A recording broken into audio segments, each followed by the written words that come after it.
gentlemen, we are the Millie Goats. I am AK. We are back with another instant recap podcast episode where we are trying to do as much football as humanly possible because we love football and we missed football and it was gone and we really needed it. So we had the Washington Commanders versus the Green Bay Packers tonight. And if you're a Packers fan, you're feeling yourself. You are absolutely feeling yourself. That game was very, very interesting, to say the least, watching that game. And the reason I say that is just because it felt like the Packers were just absolutely housing the Commanders all night. And the score did not indicate that because in the fourth quarter, it was a one possession. Was it a one possession game at one point? Yeah, it was 10-17 at one point. So it was just one of those things where it's like the score does not indicate how this game has played out. The Commanders looked inept on offense.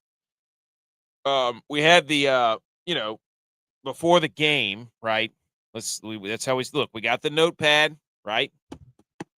We always got the notepad. Every time I sit down to watch football, I write notes. I don't know if other people do that, but I love it. Like when I go to sit in front of this mic, I want to make sure that I got the full account of what happened. And some hot takes, of course, per usual. But Packers win 27-18. Like I said, it was pretty much the first half was just dominated by the Packers. Jordan Love threw for like 215 yards in the first half, which is the best he's ever done. And then they just kind of, I mean, it felt like the Packers had control. It's just Washington couldn't get anything going all night. Terry McLaurin wasn't doing what he was supposed to do. Zach Ertz had a pretty good game. Debo had a touchdown late. Austin Eckler got hurt. But let's just start at the beginning and kind of work our way through this game. My first couple of takeaways. Let me do 3 takeaways that I had written down. Number 1, the defensive coordinator for the Packers that came over from Boston College, Jeff Hafley, absolute stud. That guy has changed. Hey, that's a culture guy. You know what? That's what they say whenever they're going to change a culture. That Jeff Hafley dude he's got him. If he's not, I don't know if he wants, if this is going to be a Andy Reid kind of Spagnuolo deal where if LaFleur and Hafley are going to stay together forever. I don't know if he wants to be a head coach in the NFL, but he's probably going to get some calls after this. Second thing is Micah Parsons when he wants to be that dude, he can be that dude. That was evident late in the game whenever the Commanders actually had a chance, and he blew up a play. I think it was the first play of the fourth quarter. He just absolutely smoked the right tackle. And then the fourth thing was the Packers the third thing was the Packers have a very creative run game when they need to. Very Shanahan-esque. Sorry about the revenge game for the Commanders and the coach's picture, McVay, Shanahan, LaFleur, all those guys and the same coaching staff in Washington. So those are like the top 3 takeaways. Let's start at the beginning. For those of you who maybe didn't see the entire game or didn't have time to, if you're checking out the podcast, we appreciate you checking out the podcast. Every thumbs up, every 5-star rating, every subscription, every review, all those things help us. We have seen a pretty good jump in the numbers recently on the podcast. Triple digits, new listeners this past week. That's been happening every couple of weeks, or for the past few weeks, which is kind of cool. So we just want to say thank you to that. But and you know what? If I'm here, we film in front of a live virtual audience on the internet. It's B. McCormick. He's always here. So shout out B. McCormick for being in here. No Purdy slander. That's exactly right. So let's start from the top here. We open the game. I'm going to tell you right now. First thing I wrote in my notebook. I don't know what I would power rank as the best national anthem instrument, but it is tough to beat a trumpet. A trumpet blaring the national anthem is pretty cool. I thought to myself, the other one that really sticks out is the guitar, the electric guitar, just a straight up electric guitar on the national anthem. Absolutely phenomenal. the AFC Championship a few years ago when that little kid came out and played the electric guitar national anthem. I still watch that thing to this day, but a trumpet's pretty good. A trumpet is classic. So if I was power ranking, I'd probably go electric guitar, then the trumpet, then the piano, and I think there's got to be another one that I'm missing. Maybe, but anyways, so that was the first thing. Then they pan the crowd. It's 9/11. Thoughts and prayers to everybody. Never forget 9/11. I still remember where I was that day. Crazy how when stuff like that happens, you absolutely remember where you were. I was in health class. That was 24 years ago. It was crazy. I remember exactly where I was. I could go right back to the spot. So, they pan to the crowd. They've got the signs. There's one that says United. It was, just American as it can get. And then they do the shot of New York City where the Twin Tower Memorial is shooting straight up in the sky. That was cool. So shout out to Green Bay, shout out to Prime for setting that up. And then we get, the whiteout, which I was a little skeptical of. I did a little short video. It's September in Green Bay. Like the whiteout should be for whatever it's December. I thought, and there was a stat that came out that had the drunkest cities in America, which I think 6 out of the top 10 were in Wisconsin. So ironically, they had a whiteout game for the jerseys and all the fans, and people were probably getting blackout drunk. So that's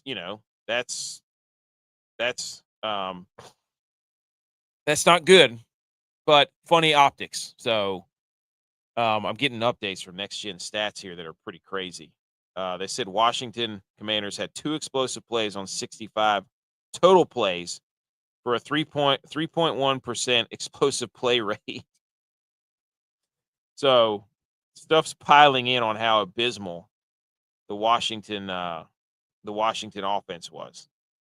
But anyways, so we'll pull up all the Next Gen Stats here in a second where we just go rattle off some awesome stats that people will they come up with. So but anyways, so we had that to start it off. And we'll go over these Next Gen Stats here in a minute, but we're going to spend about another 15 to 20 minutes because I got to go to work tomorrow, but I was not about to miss our post-game recap show. So we get the first quarter, right? We get the first quarter. Jayden Reed gets hurt. Also, before we start, Washington, to note, has the oldest roster in the NFL, and Green Bay has the youngest. That was a cool stat. That's if you're in the NFC North or you're a Packers fan, if you're in the NFC North and you see the Packers come with that young roster, they had timely play calling tonight. They were very efficient about getting the job done when they needed to, the Packers. And I hate saying that. I'm a 49ers fan, so I don't like heaping praise on the Packers. We talked last night about how is Jordan Love going to show us something, in some of these big games. And he was good tonight. I have to give him credit. Like, if we're going to sit here and criticize him, but I don't know about those white uniforms either. I'm sitting here watching the replays. Green Bay's they're too traditional. They got to have the yellow helmet. I'm sorry. But the first quarter, Jayden Reed got hurt. Like, first catch he had, I think he broke his collarbone. Jordan Love missed a throw in the first quarter to Matthew Golden, a seam route that was late and inside, and the DB was able to break it up. And I kind of gave him a shot on Twitter, but you got to make that throw if you're Jordan Love. Also, Jordan Love in the first quarter, and this is something every time they pan out, they do from the goalpost cam on Jordan Love. That dude licks his lips like he's LL Cool J back there. It's unbelievable. He does it while he's kind of scanning the defense. He licks his lips, like in The Office whenever they need a code where they, I think it was Dwight and Michael, whenever they needed a code to get out of that small paper company that they were trying to get. But the Green the Green Bay Packers are good, dude.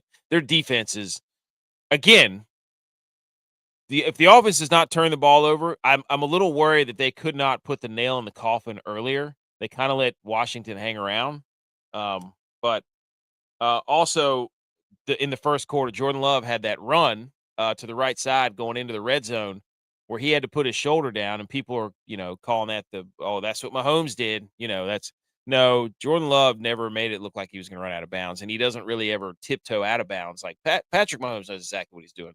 You can hate Patrick Mahomes all you want, but he knew exactly what he was doing, and that's fine. It doesn't matter. It's just don't get upset whenever you get blasted. But Jordan Love put his shoulder down and ran right through a DB in the first quarter. And then they got into the goal line on that same drive, and the Packers ran an unbalanced look to the left where they had the heavy boys all to the left, tackle over, I think 2 tight ends on the left. And then they had man-to-man on the back with Romeo Doubs, and the front side backer obviously was going to play the run, and that sucked him in. So they had a wide open slant, Romeo Doubs house call. Packers up 7-0. The Washington Commanders in the first quarter had 11 yards. 11 yards total. So that's terrible. In the second quarter, we had that awesome catch from Heath down the sideline, which was ruled initially an incomplete pass. And then they had to review it, and it ended up being a complete pass. And it was the next gen stats on that one were, I don't even remember what it was. Oh, there it is. It was the 37-yard pass to Malik Heath had a completion probability of 7.9%, the third most improbable completion in the NFL since 2018. It went 51 yards in the air. He had 1.5 yards of separation, and then the sideline distance, it was right on there. It was a cool play. I love watching just awesome plays. So, Tucker Kraft also in the first quarter had a massive play. He had it was like a 50-yard catch. Last season he gained the 5th most yards after the catch, 481, and 2nd most yards after catch expected, plus 132 among tight ends. So Tucker Kraft is a specimen out of South Dakota State. He's well put together, dude. He looks like a complete I don't know what he looks like when he runs. He almost like Isaiah Pacheco when he runs, with his arms flailing everywhere and his knees real high. Like, he doesn't get to top speed very well, but he is an absolute load. But yeah, he had a huge half. We had the Packers had 2 drives that were 90 plus yards. In the second quarter, they capped off a 92-yard drive with a Josh Jacobs touchdown. He's probably having the time of his life, folks.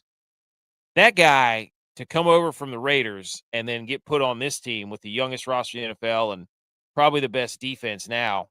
I mean, those DBs I got to say, the DBs for the Green Bay Packers, you can't tell them nothing.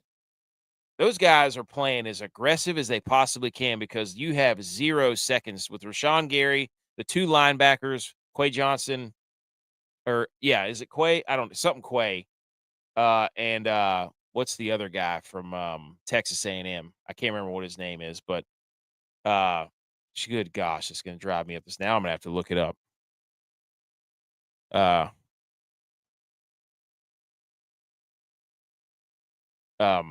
Edgerrin Cooper, that's the guy. Yes, and I think they have Isaiah Simmons out there. No, but Edgerrin Cooper and Quay, those guys, they're playing some ball. I mean, if when you have that defensive front, like the pressure that takes off the rest of the defense to be able to get to the quarterback with 4 is insane. Like, the DBs for the Packers, like, they're decent, but you could tell that they were just licking their chops, and there was no separation for the Commanders. Like, Terry McLaurin was not hardly open at all.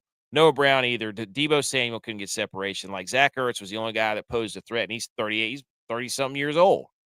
So when you have to respect that pass rush and get the ball out, DBs are going to play all up on you. That's just the way it goes. So let me bring up the screen here.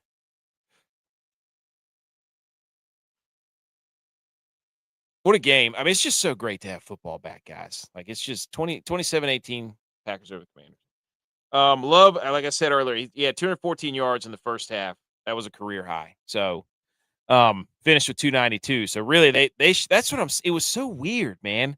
Like, they shut it down. It was so weird. Like, the Packers were never not in control, but they couldn't. I guess because they're such a young team, they couldn't deliver the knockout blow. So we start the third quarter. Deebo Samuel has a huge kick return, right? Which absolutely leads to nothing. Because Matt Gay missed a kick. Speaking of kicks, there was doinks everywhere, balls clanging off the uprights between Matt Gay and McManus. He missed. That was his. Gay missed his second one on the opening drive in the first half, and I just started chuckling because I don't know if people remember this, but Deebo Samuel let Jake Moody have it last year for missing kicks in the season. My first thought was, if Matt Gay is not careful, Deebo Samuel's about to let this dude have it for sure. So the third quarter was, I mean, I didn't really see anything that was very eventful. You know what I'm saying? Um, let's go down to the third quarter here. Like there was a missed field goal, and then the Packers got a field goal to go up 17-3, and then a punt and a punt. So I mean, yeah, the Packers basically, that was such a weird quarter. Like nothing happened. They were up 14-3 and then 17-3, and that's how the end of the third quarter ended. But it was basically a 7-play drive with a missed field goal from the Commanders, a 10-play drive with a field goal made for the Packers, and then 3 minutes of drives combined for the next two. So there were only 4 drives in the fourth quarter. What a weird quarter, huh? It's crazy. So anyways, so that ends 17-3. We get to the fourth quarter. That was what I was saying. The fourth quarter, the first play of the fourth quarter, Micah Parsons made the right tackle look like it was the amount of space he eats up with his first step is absolutely insane. That was crazy. And then we had the Ertz touchdown. That capped off an 11-play, 50-yard drive. And then this is when, okay, we're like, all right, is Jordan Love or the Packers or these guys the dudes? The next drive, they went on a 9-play, 65-yard, almost 5-minute drive to score a touchdown. But that was helped out by 2 pretty big defensive. I think there was 1 defensive holding and defensive pass interference. So, but they ended up, it was a touchdown to Kraft, of course. I have to shout out LaFleur on that drive at the very end, because he was in his bag with the running game. He had Savion, what's his face, carrying the football. They put Matthew Golden in the back, some pop passes to Matthew Golden and stuff like that. Like, they were running laterally. They were stretching the field with the run game. Then they would go at you with Josh Jacobs. So LaFleur was on one there. I mean, this is, if Matt LaFleur doesn't get it done, is he on? I'm not gonna say he's on the hot seat, but if he can't get it done with this roster, like provided the health stays where it is, then you got to ask some questions. You know what I'm saying? Sorry, taking a drink there, but so anyways, then the Commanders turnover on downs, Packers get it back. That was kind of the last gasp. They kicked a field goal, and then we had some late garbage time touchdown by Deebo. And then they punted it and missed the onside kick, or got it back, and then went 6 plays for basically nothing. And in the midst of that, Austin Eckler blew his Achilles out. So that's kind of the game flow of how things went. Hate it for Austin Eckler. That sucks. Non-contact. He was running a little flat route toward the sideline. Jayden Daniels took off. He's on the far sideline at the top of your screen, just at the line of scrimmage. He goes to come back to make a block, similar to Dre Greenlaw in the Super Bowl. He's up, and then he sinks down real quick and goes to push off, and then you could just see that it just wasn't good. I don't know if it's going to be torn, but more than likely, yes, but that sucked. So there you go. I mean, take a look at the quick team stats. Like I said, man, you had Jordan Love throw for 292. He's 19 of 31, 2 touchdowns. Daniels was 24 42, 2 touchdowns for 200. The Commanders could not. I mean, there was a time where the Green Bay Packers, they could not stop the run. That is not the case anymore because the Commanders now ran for over 200 yards against the Giants last week. So the Packers were pretty even or pretty equally balanced. Jacobs had 84 yards rushing. I think they ran for over. Yeah, they ran for over 100. I'm pretty sure. Yeah, they ran for 135. The Packers. So, but um, the Commanders had 15 first downs. The Packers had 22. Third down, they were about equal. 5 of 12 and 5 of 16. Total plays were the same. Total yards wasn't even close. The Commanders only had 230 total yards to Green Bay's 404. They had 11 drives for the Commanders, 12 for the Packers. Yards per play was 6.4 for the Packers, 3.5 for the Commanders.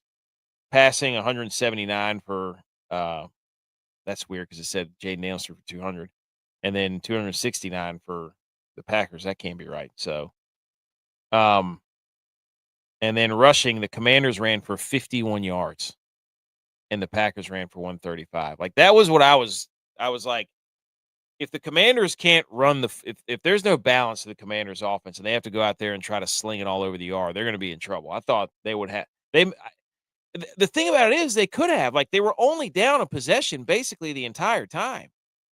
Like they could have. I don't know why they didn't go toward the run. Use Debo. Use Eckler. Use Bill McCroskey Merritt or whatever that guy's name is. Bill Crosky Merritt. Like I thought for sure that, like, you could tell that they thought that they had to score quickly. But really the entire game they weren't down. I mean, it was only a one possession game for a while. Like it wasn't out of reach. I don't know what they were doing. They threw it 42 times. But they only rushed it. They only ran it 19. So I don't know. The Packers ran it 30 times. I mean, Commanders hardly even got into the red zone. Packers had a lot of penalties. So time of possession was 32-26 for the Packers and 27-34 for the Commanders. A lot of that was late in the game when the Commanders were eating stuff up. But I guess, I mean, hey, do we get credit for motivating Jordan Love because we called him out on Wednesday? Hey, show us something. That's what some are saying. But overall, you got to give the credit. You got to give the Packers credit. Got to give them credit. And the Commanders, there's a lot of talk on the internets of fraud alert and fraud watch and all this stuff. And I'm not there. Them being old and them not being able to, it was tough too for them because I think this is their second road game. So, but I think the Packers are going to be that team that stress you to make you feel like you have to score every time you get the ball because they can hold it forever on offense. Their defense is ferocious. They've got edge contain now without, somebody acting like an idiot and losing contain. I mean, that Jeff Hafley guy, that dude is the MVP so far of the league. Their defensive coordinator. So, but I mean, Jayden Reed went down and Romeo Dobbs stepped up. Dontavian Wicks stepped up. Malik Heath. So, Christian Watson, they'll get him back. So I don't know if that's enough firepower, but it seems like if the Packers are the team that gets the lead, they're going to do to you exactly what they did to the Commanders, which is stress you to make you think you've got to score now. Because if they get the lead, their defense can be super aggressive and they'll play really good with it. I'll be interested to see if they get behind. I think they've been out in front of the Lions pretty heavily earlier last week. And then this week too, they got out early. So, we'll see what happens. But I think they're going to be a team that wants to lead. That obviously every team wants to be in the lead. Like way to go, dude. Like everybody wants to be winning in football. Duh, of course. But I just think the Packers will stress you if they get out early on you. That's all I'm saying. Anyways, that's enough of me. I wanted to go over some of these next gen stats are pretty cool. Jordan Love finished 9 of 15 for 175 yards and both touchdowns against the Commanders' blitz. On throws of 10-plus air yards against the blitz, he was 6 of 8 for 144 yards and a touchdown, plus 10 of EPA. His 14.5 air yards per 10 was a career high mark. So he was eating the blitz alive. I mean, we haven't really seen him play a whole heck of a lot because he's been injured a lot. So, this was a good win for them. Micah Parsons generated a team-high 8 pressures and half sacks on 37 pass rushes, 21.6% in his second game with the pack. 6 of his pressures came in the second half. The Packers offense gained 140 yards on 10 plays, 14 yards per play, using nub formations against the Commanders. The 140 yards the most Packers have gained from nub formations in a single game in the Matt LaFleur era. Which is kind of impressive. That's it's an offensive alignment where the tight end it's positioned on the line of scrimmage and there's no receivers split out to his side of the field. That's what a nub formation is. And it condenses the formation for a running threat on that tight end side. So basically the tight end is on the line of scrimmage and there's no receivers on his side of the football. That's what the nub formation is. And there you go with the Tucker Kraft. He caught 6-7 targets for 124 yards and a touchdown, a career high 74 yards after catch, over 19 yards over expected. He led all tight ends in 2024 with 9.6 yards after the catch per reception. So you're talking about they're going to put the receivers on one side on the nub formation, the tight end on the other, and they've got this dynamic multiple run game that can go lateral, it can go vertical, and then you're going to let Tucker Kraft be a mismatch. People make fun of it, not make fun of, but they criticize the Packers wide receiver room. But it's a bunch of guys who, that's what I'm saying. Can they play catch up? You see what I'm saying? Do they have the horses to play catch up? Because if they're out in front, they can hit you with Josh Jacobs. They can multiple formation you to death and spread the ball around and just play keep away and take what they give you. Jordan Love will throw that ball downfield without a doubt. He is not afraid to throw it downfield. So it'll be interesting to see if the Packers, when they don't have a lead and they're down by 10 or something, and I'm not saying they will be. I'm interested. That'd be the next step to be like, oh, okay, let's see what they're working with. But anywho, that's it. I'm going to bed. This has been this is phenomenal. I love doing this so much. I love writing football notes down, and I love getting on here and talking to people about it. It's incredible. This is what it's all about. And we get a lot of comments on social medias and things like that. Like, oh, you guys you're not busting with the boys. You're not New Heights. No, we're not, dude. We didn't play professional. We played college football.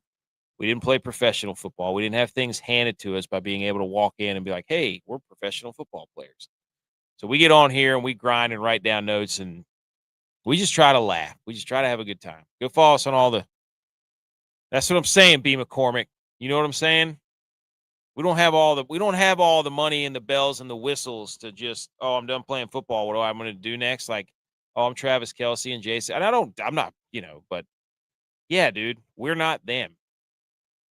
Like, we're just not them. So shout out to the guy who said that we're not them. We're not. You're right. Anyways, tomorrow night, we're going to be back with the College Football Pick'em Show. Last week, we were 7-8 in the College Football Pick'em Show. So tomorrow night, we will get on here and we will pick 15 games against the spread for college football in our contest. With the help of, if you're listening to the podcast and you want to check out the live show, you can if you want to help us pick these winners. But anyways, everybody have a great night. Tune in tomorrow night for all of our channels, our YouTube, Instagram, Twitter,